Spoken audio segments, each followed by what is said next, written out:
Some people cry when they are hurt. Others cry when they are angry, overwhelmed, grateful, or unable to explain what is happening inside them. To the outside world, this can look like weakness. But in many cases, tears are not proof that a person is fragile. They are evidence that the mind and body have reached a level of emotional intensity that can no longer remain hidden. Ancient Japanese thought did not always treat sensitivity as something shameful. In Zen, awareness means seeing reality without running from it. In the samurai tradition, strength was not the absence of feeling, but the ability to remain present while feeling deeply. A warrior who denied fear completely was not necessarily brave. He may simply have lacked the courage to face what was moving inside him. The hidden psychology of people who cry easily begins here. Their tears may come quickly, but the reasons behind them are often much deeper than the moment itself. What looks like a small reaction may be the final release of something carried quietly for days, months, or even years. And to understand them, we must stop looking only at the tears and begin looking at the inner world that produced them. Chapter 1. The Misunderstood Signal. There was a young man named Ren who had always been embarrassed by his emotions. He cried when people raised their voices at him. He cried during arguments, even when he was not afraid. He sometimes cried when he was exhausted, and he hated himself afterward because he believed that strong people remained expressionless. Ren learned early that tears invited judgment. His father told him to control himself. His classmates mocked him whenever his eyes became wet. Over time, he developed a habit of apologizing whenever emotion appeared, as though his own nervous system had committed an offense. But Ren was not weak. He worked hard, endured difficulty, and often carried more responsibility than those around him knew. The problem was that he believed strength required emotional silence. He did not understand that suppression and mastery are not the same thing. Suppression is the act of pushing emotion away because we fear what it says about us. Mastery is the ability to notice emotion, understand its message, and choose how to respond. One hides the wound, the other studies it. Many people who cry easily have spent years trying to become less sensitive. They tell themselves to stop reacting. They compare themselves to people who remain calm in situations that overwhelm them. But visible emotion does not always reveal the full measure of a person's strength. Some people remain dry-eyed because they have learned to disconnect from themselves. Others cry because they are fully connected to what they feel. The difference is not always weakness and strength. Sometimes it is numbness and awareness. Chapter 2. A nervous system that feels before the mind understands. Tears are not always a conscious decision. They can be an automatic response from the nervous system. Before a person has found the words to describe what is happening, the body may already be reacting. This is especially true for people who are emotionally sensitive. They may notice shifts in tone, facial expressions, tension, and rejection faster than others. Their bodies detect subtle signals long before the rational mind explains them. A small change in someone's voice may feel like danger. A disappointed expression may awaken old memories. A minor disagreement may activate a much deeper fear of abandonment, failure, or humiliation. The tears appear in the present, but their roots may belong to the past. Ren experienced this whenever someone spoke to him harshly. The words themselves were often ordinary, but his body reacted as if something serious was happening. His chest tightened, his throat closed, his eyes filled before he could stop them. He believed he was overreacting. In truth, his nervous system was remembering. As a child, anger in his home had rarely remained small. A raised voice often came before criticism, punishment, or long periods of silence. Years later, the adult mind could understand that one disagreement did not mean danger, but the body still expected the old outcome. This is why some people cry easily during conflict. They are not only responding to what is being said, they are responding to everything similar moments once meant. The body does not always distinguish between a current threat and an old wound. It reacts according to patterns it has learned through repetition.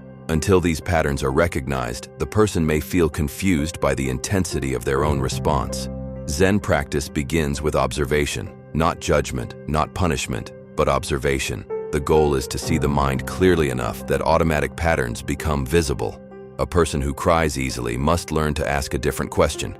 Not, why am I so weak? But, what does my body believe is happening right now?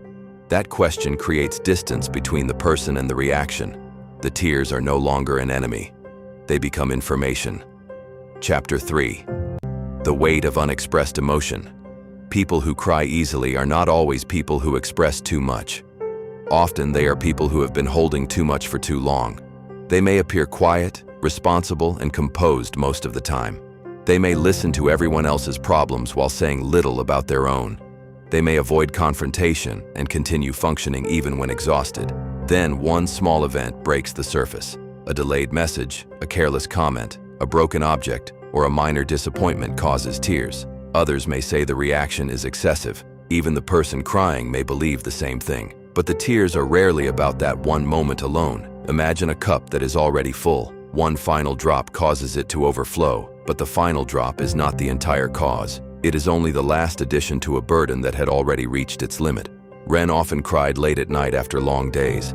During the day, he remained helpful and polite. He completed his work, answered messages, and carried other people's expectations. But when he was finally alone, one small thought could release everything he had restrained. He believed this meant he was unstable. What he did not understand was that the body will eventually demand release when the mind refuses to make space. The Japanese principle of gaman is often translated as enduring the seemingly unbearable with patience and dignity. But gaman is easily misunderstood. It does not mean ignoring pain until the self collapses. True endurance requires wisdom. A warrior does not allow a wound to remain untreated simply to prove toughness. He acknowledges it before it becomes fatal. In the same way, emotional endurance is not endless suppression. People who cry easily may need to learn expression before crisis. They must speak while the emotion is still manageable. They must rest before exhaustion becomes collapse. They must create space before pressure turns into overflow. The goal is not to eliminate tears. The goal is to stop needing a breakdown before recognizing that something is wrong.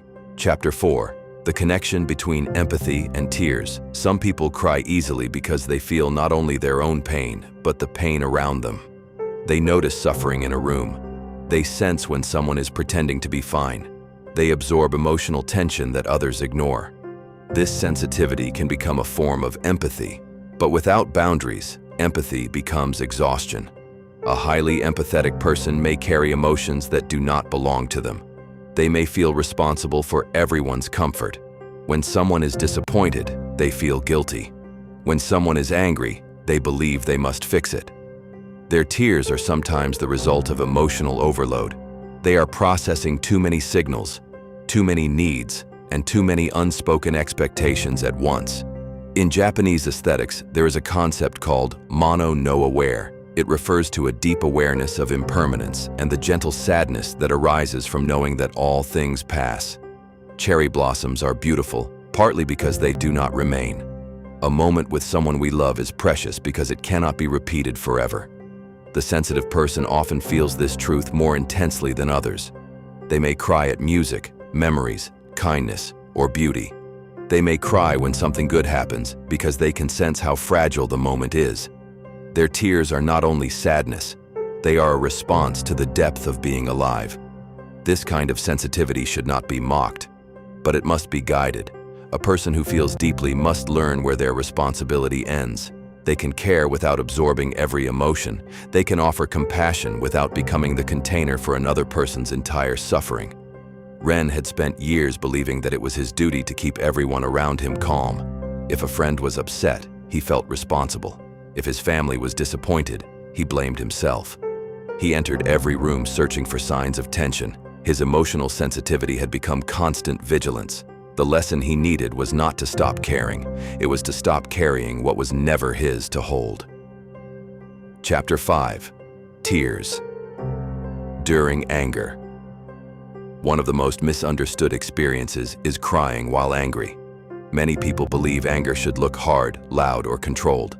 When tears appear, they feel powerless. But anger and tears often come from the same place, the experience of being overwhelmed. A person may cry when angry because they cannot express what they truly want to say. They may fear becoming cruel, losing control, or being rejected. The anger remains trapped between expression and restraint. The body releases what the mouth cannot. People who were punished for expressing anger in childhood often struggle with this. They learned that disagreement was dangerous. They were allowed to be sad, perhaps, but not angry. So when anger rises, it changes form. The voice shakes, The throat tightens. Tears appear. This does not mean the anger is false. It means the person has not yet learned to hold anger without fearing it. Bushido emphasized self-command, but self-command did not mean emotional emptiness. The disciplined warrior did not attack simply because anger appeared.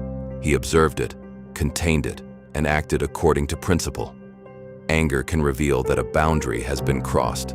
It can show where dignity has been ignored or where truth has been avoided. The problem is not anger itself. The problem is acting blindly under its influence. Ren used to cry during every confrontation because he believed he had only two choices: remain silent or explode. Both frightened him. Silence made him feel invisible, while aggression made him feel ashamed.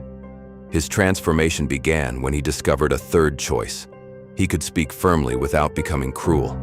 He began using simple words. "That hurt me. I do not accept that. I need time before continuing this conversation." These sentences felt small, but they changed his life. The tears did not disappear immediately, but he no longer saw them as proof that his words were invalid. He learned to speak even while his voice trembled. That is a form of courage. Chapter 6. The fear of being seen. Some people cry easily because being emotionally seen feels dangerous. They may want connection, yet fear what will happen if another person truly understands them. Tears expose what words can hide. They reveal attachment, fear, grief, and longing. For someone who has spent years protecting themselves, this can feel like losing control. The person may apologize immediately. They may look away, laugh nervously, or say, "I do not know why I am crying." But often they do know. They simply do not yet feel safe enough to admit it. They may be crying because they care, because they are tired of pretending, because they wanted to be understood and were afraid to ask. The fear of being seen often comes from earlier experiences of rejection. Perhaps their feelings were dismissed. Perhaps vulnerability was used against them. Perhaps they learned that emotional honesty led to embarrassment. So they built an identity around being independent, calm, or useful. When tears break through that identity, they feel exposed.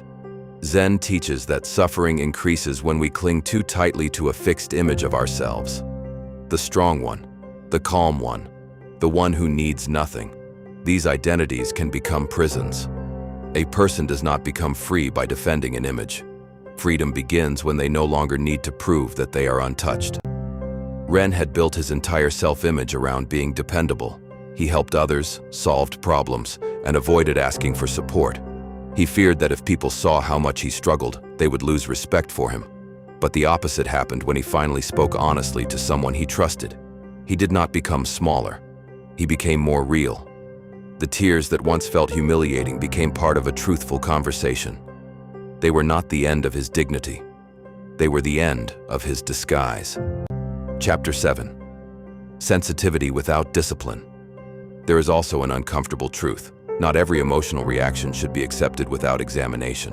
Sensitivity can be meaningful, but it can also become uncontrolled when a person refuses to develop emotional discipline. Ancient warrior philosophy did not glorify every feeling. It taught awareness, restraint, and deliberate action. A person who cries easily should not be shamed. But neither should they use tears to avoid responsibility, silence others, or escape difficult conversations. Emotion deserves compassion, but it does not automatically make every interpretation correct. Feeling rejected does not always mean rejection occurred. Feeling attacked does not always mean someone intended harm. Feeling overwhelmed does not remove the need for accountability. This is where self-mastery begins. The person must learn to separate the emotion from the conclusion. "I feel hurt" is honest. Therefore, "you are evil" may not be true. "I feel afraid" is real. Therefore, "I must escape every uncomfortable situation" may keep the fear alive. Musashi wrote about seeing things as they truly are. This requires more than feeling. It requires clear perception. Ren began writing down what happened before he cried. He described the event, the thought, the emotion, and the action that followed. Over time, he noticed patterns. He often assumed that disappointment meant rejection. He assumed that criticism meant failure. He assumed that conflict meant the relationship was ending. His tears were real, but some of the meanings he attached to them were inherited from old fear. Once he saw the pattern, he could challenge it. He did not need to deny the emotion. He only needed to stop treating every emotional conclusion as fact. Sensitivity without discipline becomes chaos. Discipline without sensitivity becomes coldness. Strength requires both. Chapter 8. The practice of remaining present. The first step toward emotional mastery is not stopping the tears. It is learning to remain present when they come. Most people make the reaction worse by fighting it. They tense the jaw, hold the breath, and tell themselves to stop. Shame enters the body, adding a second layer of pain to the first. Now they are not only emotional, they are ashamed of being emotional. A better response begins with the breath. Slow breathing signals to the body that the danger may not be immediate. It creates a pause between sensation and action. This pause is small, but it is where choice becomes possible. Ren began practicing a simple method. When he felt tears rising, he placed his attention on the soles of his feet. He noticed the ground, relaxed his shoulders, and exhaled slowly. He did not demand that the tears disappear. He only told himself, "I can remain here." This changed everything. Before, tears meant loss of control. Now they became a wave he could experience without drowning. He could ask for a moment, collect his thoughts, and return to the conversation. This is ichigyozamai, the discipline of giving complete attention to one action. When emotion becomes intense, the mind tries to escape into past memories, future fears, and imagined judgments. The practice is to return to one thing, one breath, one sensation, one truthful sentence. Emotional strength is not built through dramatic transformation. It is built through small acts of presence, repeated under pressure. Chapter 9. Creating boundaries. Before the breakdown. People who cry easily often need stronger boundaries, not harder hearts. A boundary is not punishment. It is a clear recognition of what the mind and body can carry without losing stability. Without boundaries, sensitive people become available to everyone. They answer every request, listen to every problem, and tolerate behavior that quietly injures them. They remain polite while resentment grows beneath the surface. Then they cry and believe the tears are the problem. But the tears may be warning them that something has been allowed to continue for too long.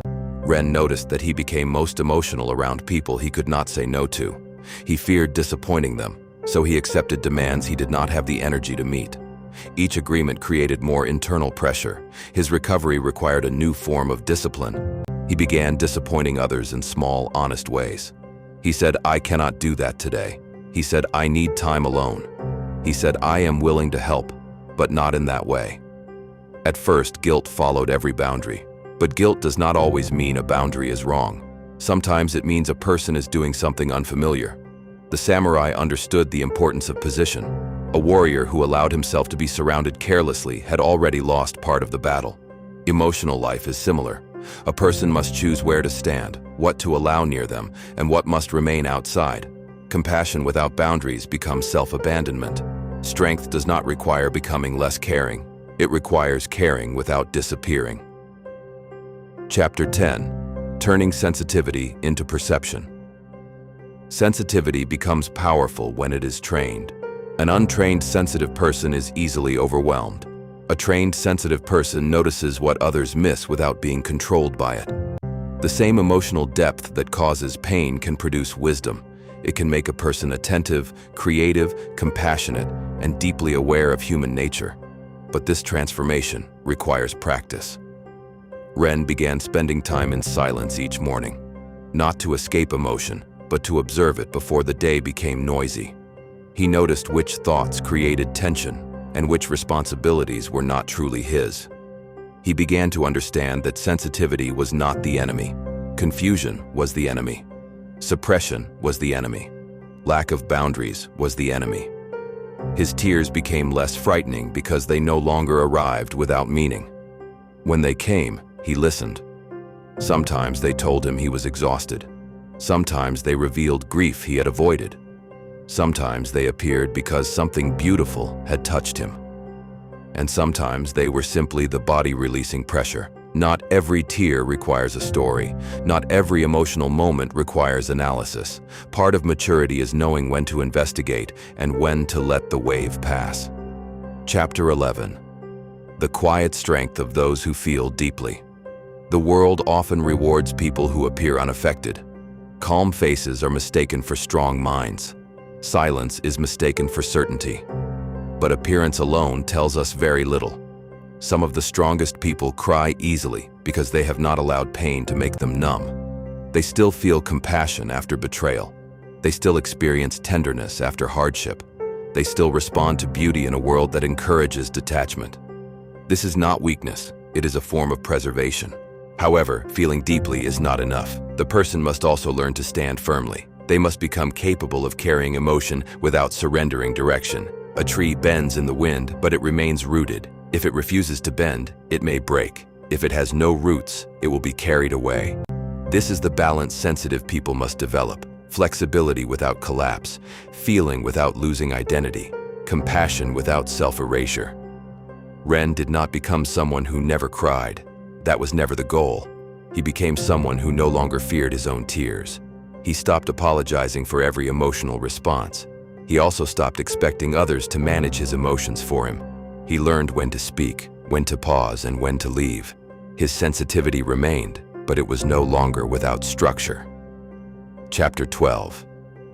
The final understanding. People who cry easily are not all the same. Some carry unresolved wounds. Some have highly responsive nervous systems. Some are deeply empathetic. Some suppress emotion until the smallest moment opens the gate. And some simply experience life with unusual intensity. Their tears may reveal pain, but they may also reveal honesty. They may show that the person is still connected to themselves. They may be the body's way of preventing emotion from becoming something darker and more destructive. But tears should become a doorway, not a permanent prison.